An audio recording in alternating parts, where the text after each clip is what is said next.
Daily life in Hanga took place right across the street from the abbey. We simply had to leave the guest house and walk across the street to get a view of daily life in the village of Hanga.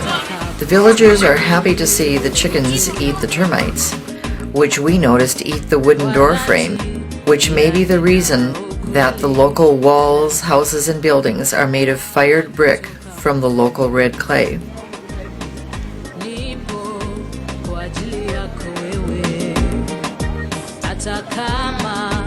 The children alternated between being very shy and rather bold. They would call out to us, "Good morning, teach," whether it was morning or afternoon. Some would ask for pee-pee, candy, and coins.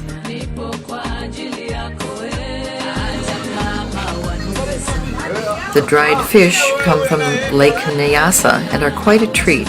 There's a bus stop in town and a dala that goes at 8 o'clock in the morning and 2 in the afternoon. Every day the women go out to the farmlands, carrying back wood for the fires, to cook their bugali, carrying back dried grass for thatch for their roofs,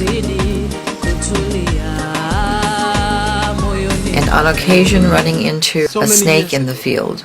This woman was bitten by a snake and had to walk back into town before she could receive help, which resulted in the amputation of her leg. I don't know. We saw a few dogs, but these boys had one to assist their bird hunting. This proud young man has made his own galamoto out of spare parts.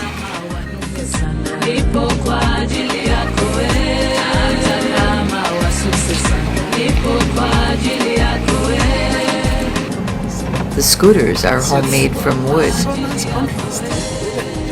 The purple jacaranda is striking against the dark clouds, reminding us of the coming rainy season. The young men play with homemade soccer balls made of rags wrapped in plastic. This game between the VTC and the seminary students drew the whole village to cheer them on.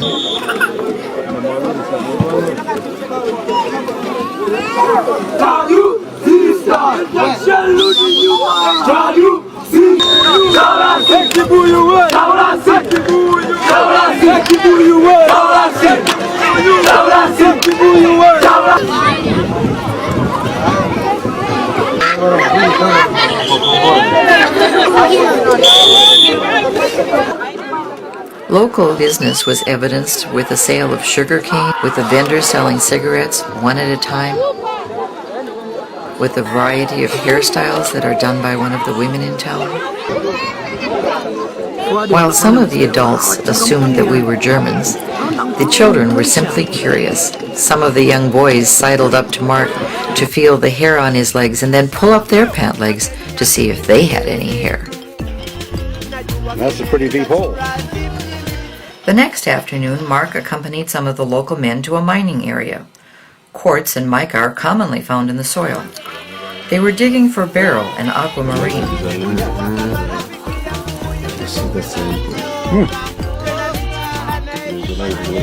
So how deep would you estimate that is? 50 feet? The local gem dealers brought garnets, zircon, and quartz, as well as aquamarine, for Mark to look at. When they found out that a crazy white man was paying money for rocks, they came from all over. Brother January introduced us to a local woman who brought a large quart crystal in her purse, and to the more sophisticated Michael, who took the bus out from Sangea.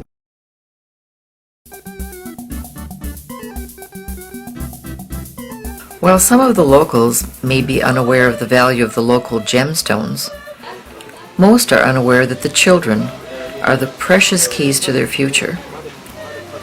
One of the newest structures in town is the 3-year-old facility funded by German donations. They're already preparing bricks for building a new dormitory.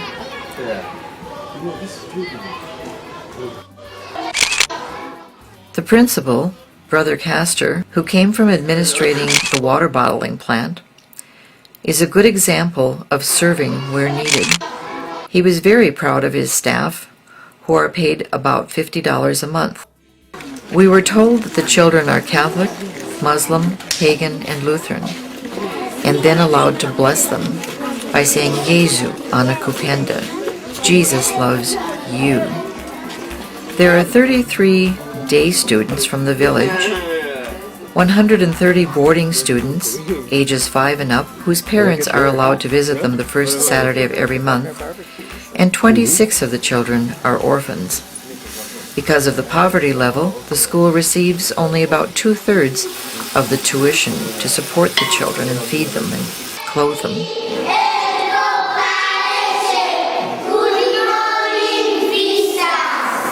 The children are taught British style and British English. Look at this. Is it a bus? No, it is not. It is a lorry.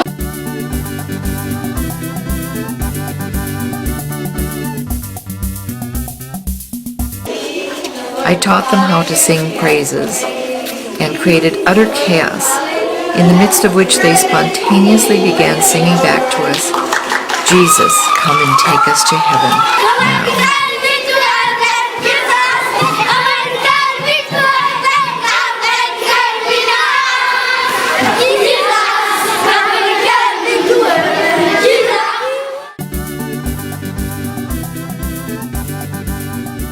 Koku, a 25-year-old, in her first year as an English teacher, was educated at Hanga after her mother died.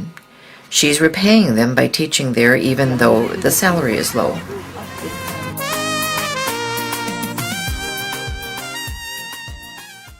At the football or soccer field behind the school, we discovered that only boys play soccer and that only girls play netball.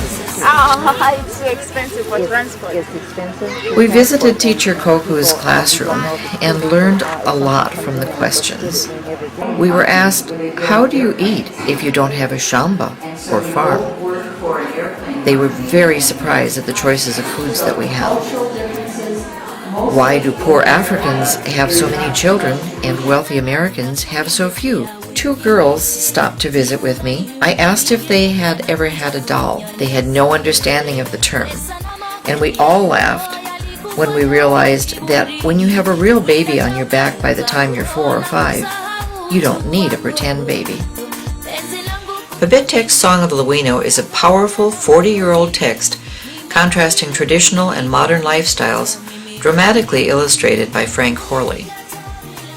Teacher Koku had one personal copy of this text, which is a government-required read for her 70 students. Her creativity kicked in. Then she said, Judith, you read it and you teach it to them. The cook had recently quit because of smoke damage to her eyes and lungs. When we asked what she cooked, we were told that she makes beans and ugali for every meal for the girls, except Sunday, when they get a treat, which is beans and rice. And yet some of the students ask not to go home on break because they don't know if there will be any food at home. The building has 2 people. 2 people are sleeping in one bed.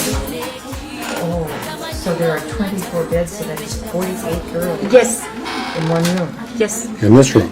48 girls. Yes.